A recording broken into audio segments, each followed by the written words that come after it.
오늘 순종과 믿음의 척도라는 주제를 가지고 여러분과 함께 하나님 말씀 상고해보는 시간 갖도록 하겠습니다.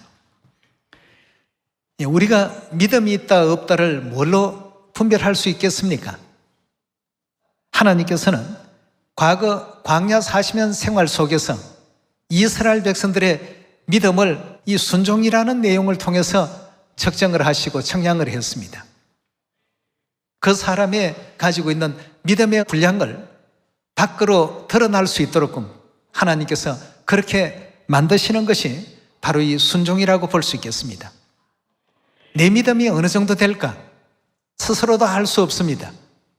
그러나 순종이라는 이 내용을 통해서는 그 사람의 믿음의 정도와 믿음의 척도를 청량할 수가 있는 것입니다. 모두가 하나님의 그 말씀에 대해서 나는 얼마나 더 순종하는 마음으로 하나님께 지금 나아가고 있는가? 한번 또 되돌아볼 수 있는 시간이 되기를 바라겠습니다. 어떤 꽃가게의 주인의 그 얘기가 일주일에 물 한 번씩 주는 그 식물을 사람들이 굉장히 이쁘기 때문에 많이 사간다고 합니다. 그런데 대다수의 사람들은 그 꽃나무를 많이 죽여서 온답니다. 그 이유가 뭔가 하니 일주일에 한 번만 물을 주라고 했는데 날마다 사람들이 물을 준답니다. 특히나 이 여름에 이런 현상이 많이 일어난다고 합니다. 자신이 목이 마르니까 나무도 목마를 것이다.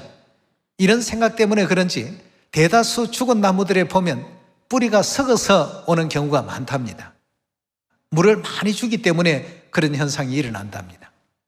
근데 유독 많은 고객들 가운데 신혼부부들은 이 나무를 잘 살려온답니다. 왜냐하면 사회생활에 경험도 부족하고 꽃나무를 많이 길러본 경험도 없고 하기 때문에 자신들의 생각대로 하지 아니하고 꽃가게 주인이 일러준 그대로 언제 분갈이를 해야 됩니다, 언제 거름을 줘야 됩니다 하면 그대로 따라서 한답니다.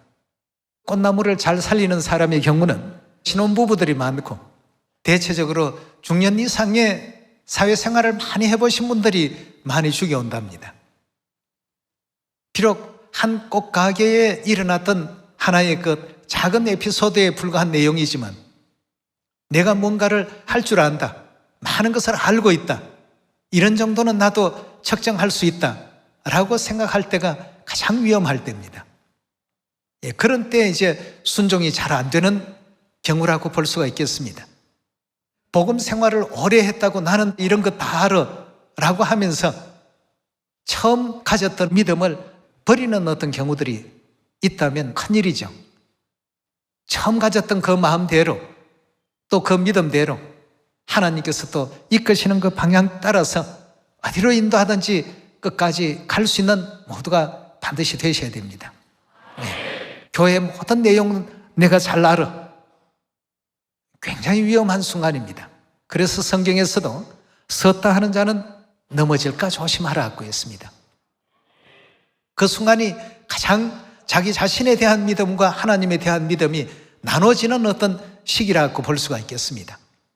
순종이라는 것이 가장 고비가 그 순간이라고 볼 수가 있겠습니다. 그래서 순종은 바로 우리 믿음의 척도이기 때문에 우리 믿음이 오래될수록 순종의 어떤 그 폭과 깊이가 더해 가야 되는데 그렇지 못하고 역방향으로 가는 그런 경우가 된다면 아니 되지 않겠습니까? 오늘 하나님의 말씀 사무엘상 15장 22절의 말씀 함께 보겠습니다.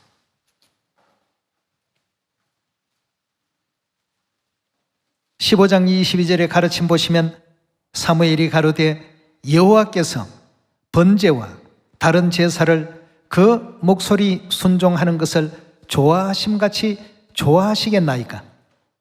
순종이 제사보다 낫고 듣는 것이 수양의 기름보다 나으니 이는 거역하는 것은 즉 불순종하는 것은 사술의 죄와 같고 완고하다고 하는 것은 자신에 대한 믿음이 더 크기 때문입니다. 하나님 말씀에 대한 믿음보다도 자신에 대한 믿음의 확신이 더 크기 때문에 나오는 행위가 완고하다, 고집스럽다 아니겠습니까? 완고한 것은 사신 우상에게 절하는 죄와 같음이라고 했습니다. 그 죄를 우상에게 경배하는 죄와 같이 연결지어 놓으셨습니다. 여러분, 순종하니까 순종이 참 쉬운 것 같이 생각하는 사람들이 많습니다. 순종이 쉽지 않습니다. 순종은 우리 믿음의 척도입니다. 내가 이런 것까지, 아브라함의 경우를 보면 아브라함이 정말 할 수 없는 일들조차도 다 준행했기 때문에 뭐라고 했죠? 아브라함을 믿음의 조상이라고 하지 않았습니까? 그가 하나님께 순종하는 순종의 척도를 한번 바라보십시오. 믿음의 깊이가 어느 정도 되는지를 우리가 이해할 수 있지 않습니까? 이처럼 순종은 믿음의 척도입니다. 하나님에 대한 순종은 우리 믿음을 판가름하는 하나의 어떤 잣대가 될 수 있는 것이죠. 그래서 사무엘상 15장에도 순종이 제사보다 낫고 듣는 것이 하나님의 말씀을 듣고 순종하는 것은 수양의 기름보다 나으니 이는 거역하는 것은, 불순종하는 것은 사술의 죄와 같고 완고한 것은 사신 우상에게 절하는 죄와 같음이라. 왕이 여호와의 말씀을 버렸으므로 여호와께서도 왕을 버려 왕이 되지 못하게 하셨나이다 고 했습니다. 여러분, 이런 완고함, 이런 또 하나님에 대한 불순종하는 마음, 하나님께서 허락하신 그 영광의 지위마저도 잃어버릴 수 있는 이런 이제 안타까운 내용이 그 가운데서 나온다는 사실을, 이런 성경의 가르침을 우리가 가볍게 얘기해서는 안 되겠습니다. 하나님께서 보실 때 이제 참 많이 연단이 됐고 많이 그 믿음이 자랐구나, 하나님께서 측정해 보실 때에는 아브라함과 같은 믿음도 요구하실 때가 있고 노아와 같은 믿음도 요구하실 때가 있고 바울과 같은 그런 믿음도 요구하실 때가 있습니다. 늘 그런 믿음을 요구하는 것이 아니라 하나님께서 우리의 믿음의 크기를 재보고 싶으실 때, 그럴 때는 꼭 그런 어떤 상황을 만들어 주시죠. 그러한 어떤 상황 속에서 자신을 생각하지 마시고 하나님을 먼저 생각해야 되겠습니다. 근데 여기서 말하는 완고라고 하는 표현은 고집스럽다는 뜻이죠. 완고한 것은 산 우상에게 절하는 죄와 같았고 했습니다. 우상에게 경배하면 여러분 천국 갈 수 있나요? 그런데 뭐 이것 정도는, 저것 정도는 용서해 주시겠지, 봐주시겠지, 이런 생각이 이제 먼저 앞서다가 보니까 그건 자기의 생각입니다. 사울도 하나님께서 이스라엘의 초대 임금으로 세우실 만한 큰 믿음이 있었던 사람입니다. 그런데 그가 가졌던 그 믿음이 계속 유지되었던 것이 아니고 하나님께서 이것저것 측정을 해보시고 청량을 하실 때 그 믿음의 정도가 뒤집어진 이런 상황이 나오게 된 것입니다. 하나님께서 원하시는 것과 다른 어떤 존재들이 원하는 어떤 두 갈림길에 서 있을 때 하나님께서는 아말렉을 양이든 짐승이든 다 진멸해야 된다라고 그 이유가 있기 때문에 진멸하라고 하신 것인데, 보기에 참 토실토실한 양이나 염소는 전부 살려서 그걸로 하나님께 제사 드리는 것이 더 좋지 않겠느냐, 아주 이유는 그럴듯합니다. 하나님께서 사울의 그 중심을 보십니다. 그 중심을 보시니까 하나님을 향한 믿음은 조금 더 남아있지 않습니다. 바닥을 쳤습니다. 사무엘이 사울을 아주 좋아했습니다. 서로 마음을 교류할 만큼 친근했습니다. 그러나 사울이 하나님을 대하는 장면들을 통해서 너무나도 안타까워했습니다. 하나님께서 그깟 수양의 그 기름을 순종하는 것보다 더 좋아하시겠느냐 말이죠. 우리 시원에 많은 분들이 하나님을 향한 믿음을 가져야 복음 완성이라는 세계를 우리 모두가 또 만나게 될 것입니다. 그렇지 아니하면 이거 정말 이루어질까? 조바심이 생기고 가서 얼마나 해야 이 복음이 완성될까? 두려움이 생기겠죠. 여러분, 모든 일은 누가 하십니까? 하나님께서 하시는 일은 이리 하자고 하면 우리가 따라가면 됩니다. 계시록 14장에도 땅에서 구속함을 받은 성도들의 모습들을 사도 요한이 계시 가운데 봤습니다. 어디로 인도하든지 아멘이지 그들에게는 노라는 대답이 없습니다. 하나님께서 정하시면 예스입니다. 예. 절대 노라고 우리는 대답해서는 안 됩니다. 누가 앞에서요? 하나님 앞에서. 그럼 입만 노가 아닌 예스만 하면 되느냐? 마음이 예스를 해야 됩니다. 예, 우리의 모든 대답은 하나님 보시는 것은 우리 중심이지 우리의 입술이 아닙니다. 우리 중심에서 반드시 우하면 우로 따를 것이고 좌하면 좌로 가겠습니다. 예, 그래 할 수 있는 우리가 되어야 되겠습니다. 이유가 뭡니까? 하나님은 태초부터 어디까지를 보시고 우리를 인도하고 계십니까? 이사야서 46장 10절의 말씀 보도록 하겠습니다.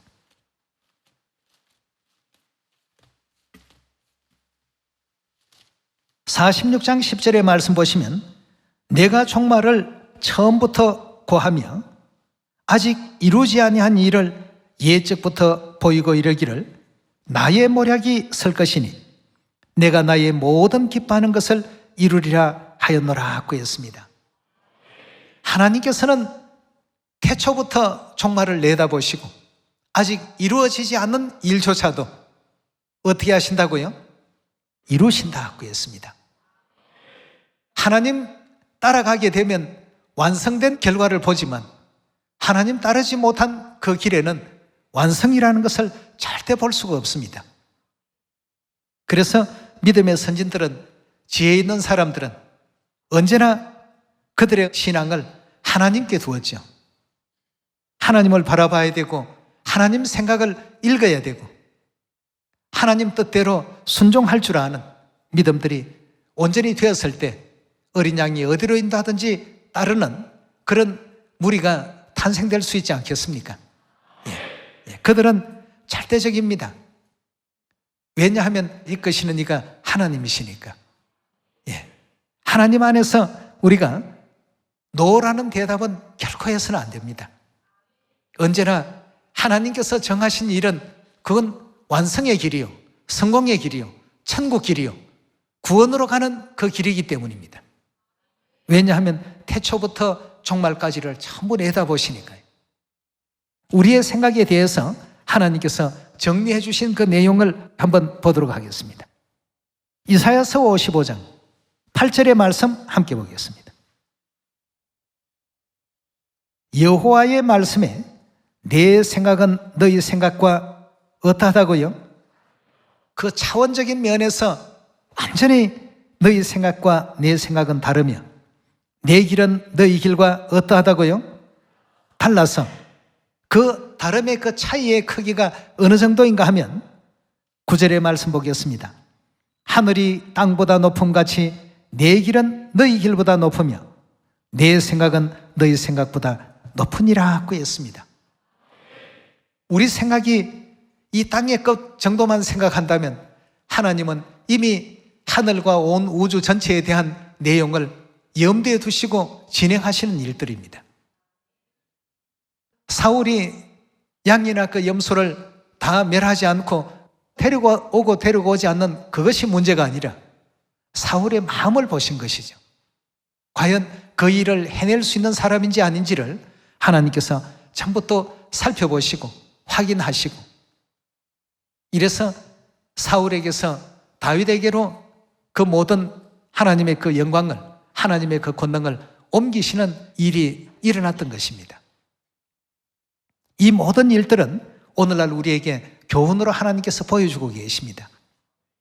예, 우리는 그냥 이 정도는 뭐 사사로운 일이니까, 이런 일들은 뭐 사사로이 하시는 말씀이니까, 하나님의 말씀은 모든 것이 다 우리에게는 중한 말씀입니다.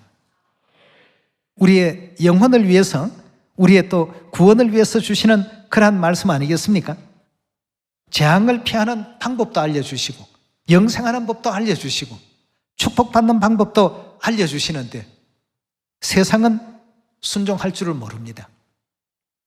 순종할 줄을 모르니까 안식일이 아닌 일요일에 취해 있고 6월절이 아닌 크리스마스나 이런 거짓된 것에 취해 있는 것 아니겠습니까?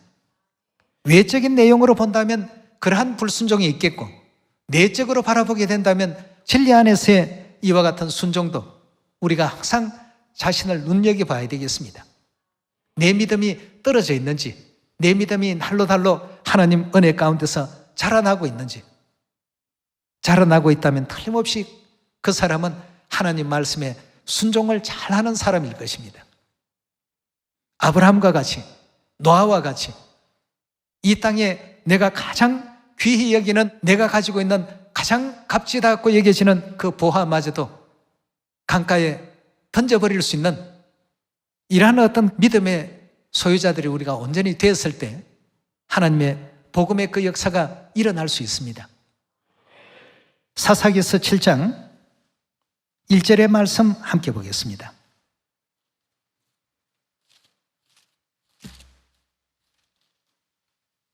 여룻바알이라 하는 기도원과 그를 쫓는 모든 백성이 일찍 일어나 하루샘 곁에 진쳤고 미디안의 진은 그들의 북편이요 모레산 앞 골짜기에 있더라.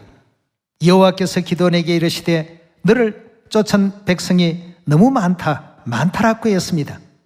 사실은 많은 수가 아닙니다. 적군은 13만 5천인데 아군은 3만 2천인데 하나님 보시기에는 많다라고 했어요. 그럼 적군과 아군의 그 숫자를 물리적인 어떤 계산법으로 대비를 했을 때에는 이스라엘 그 군사가 훨씬 적었습니다. 근데 하나님 그 셈법에는 너무 많구나 말이죠. 2절에 다시 보겠습니다. 여호와께서 기도원에게 이르시되 너를 쫓은 백성이 너무 많은즉 내가 그들의 손에 미디안 사람을 붙이지 아니하리니 이는 이스라엘이 나를 거스려 자긍하기를 내 손이 나를 구원하였다 할까 함이라.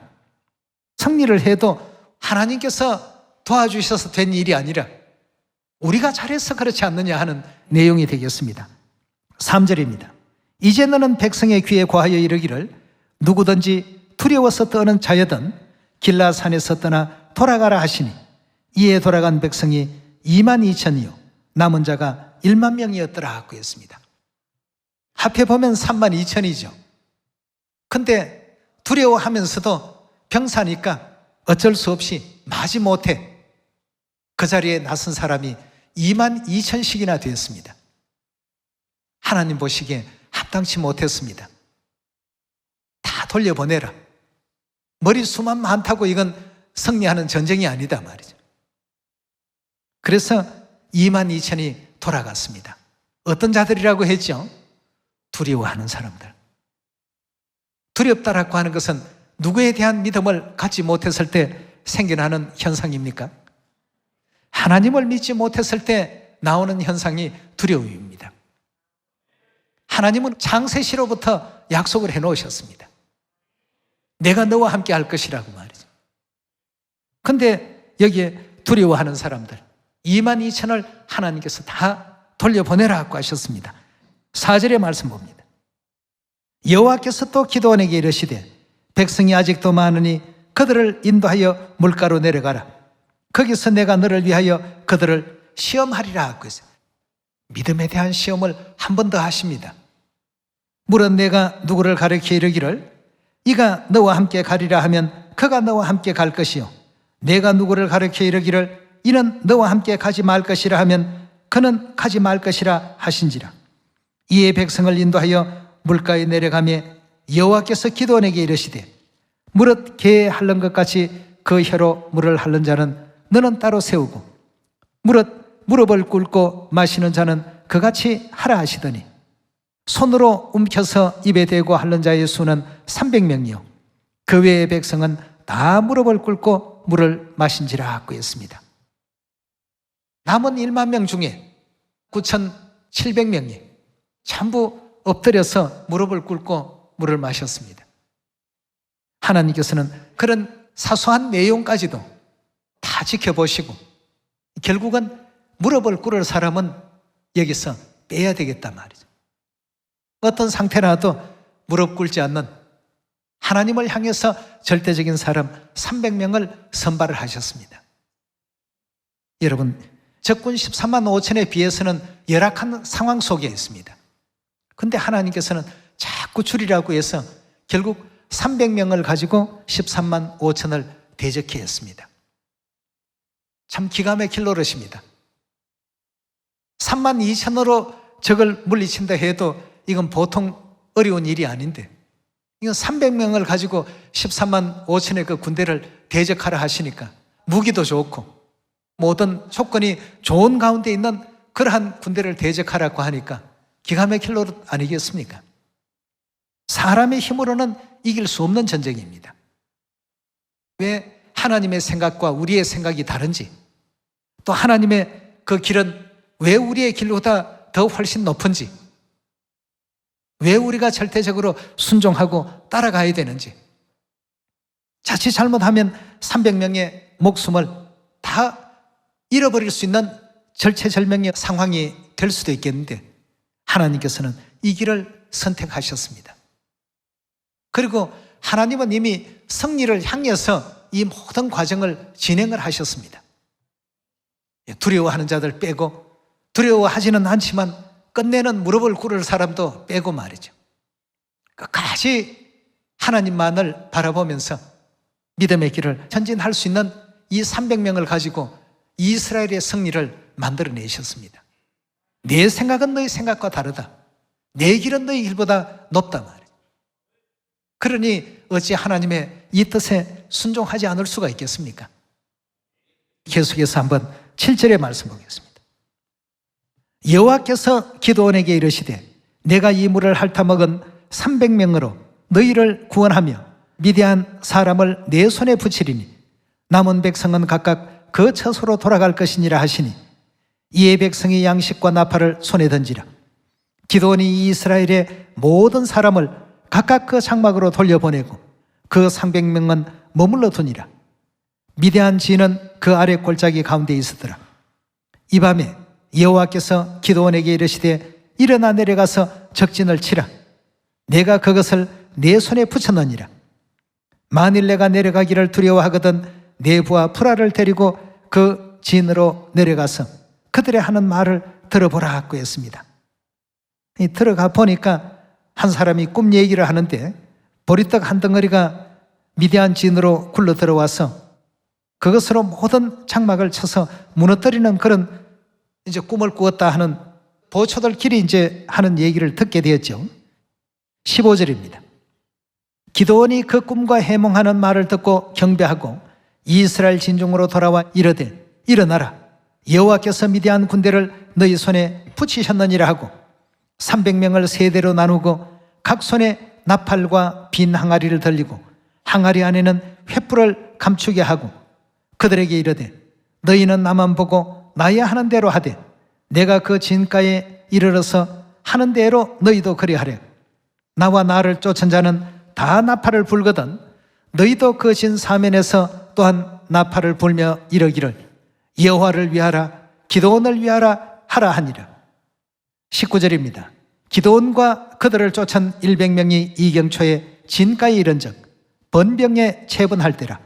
나팔을 불며 손에 가졌던 항아리를 부수니라.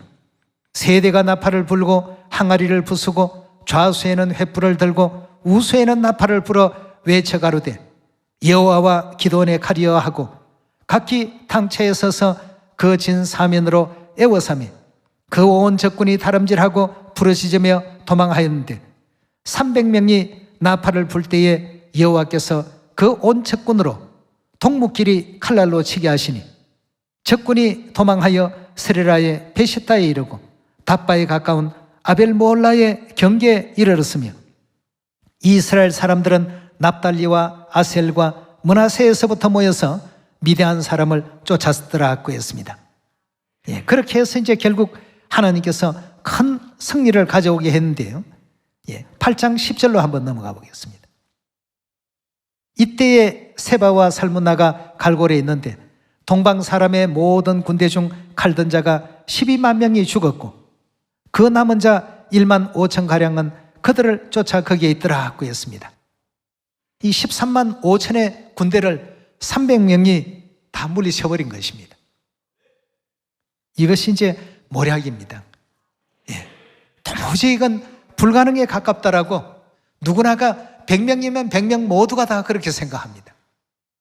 그러나 하나님이 함께 하신다는 이 내용이 하나 더 추가가 된다면 300명도 30만 대군이 될 수 있고 300만 대군이 될 수 있다는 것입니다. 예, 그래서 어디로 인도하든지 왜 우리가 순종으로 따라야 되는가를 하나님은 이미 태초부터 종말을 다 내다보시고 그 길을 우리로 하여금 걷게 하기 위해서 인도하고 계십니다. 예, 그렇다면 우리가 하나님께서 주신 모든 말씀에 불순종해야 될 이유가 없지 않습니까?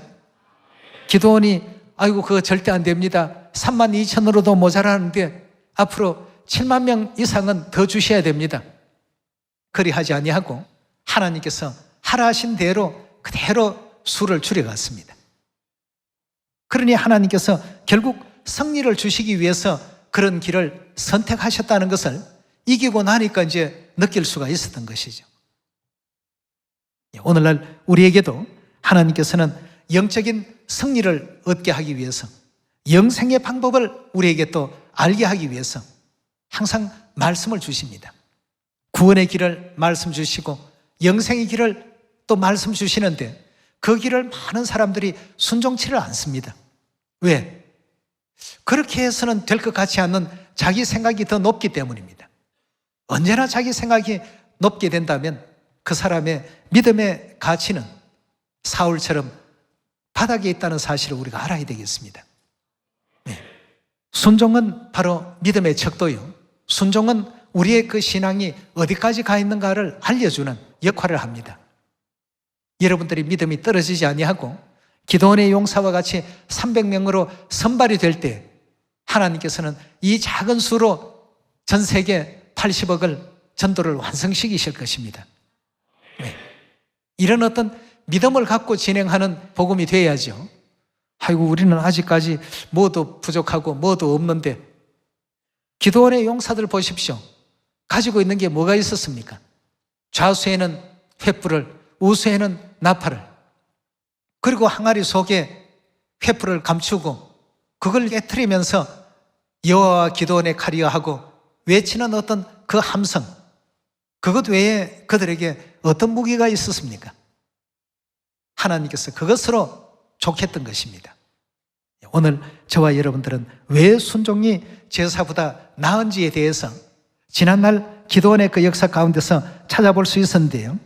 이렇게 하나님께서 이끌어 가시는 우리 하나님의 교회인데도 불구하고 하나님께서 이끄시는 교회라는 사실을 이해하지 못하고 깨닫지 못해서 언제나 내 노력과 내 생각으로만 모든 일들을 풀어가려고 할 때 굉장히 참 어려움이 생깁니다. 이 교회의 주인은 하나님이십니다.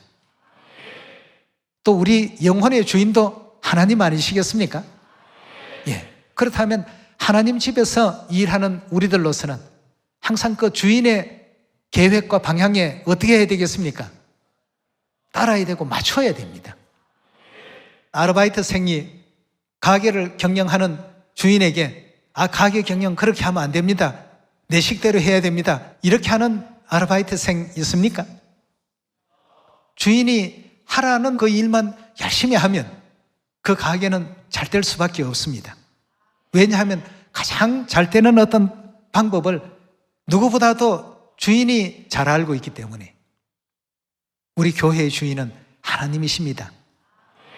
하나님께서 그 수를 줄이려 할 때는 줄이면 되고 늘리려 할 때는 늘리면 되겠습니다. 네. 그 길을 어디로 인도하시든지 끝까지 따라서 세계복음 완성 볼 수 있는 은혜로운 이 한 해가 꼭 되기를 다시 한번 당부를 드리면서 말씀 마치도록 하겠습니다. 감사합니다.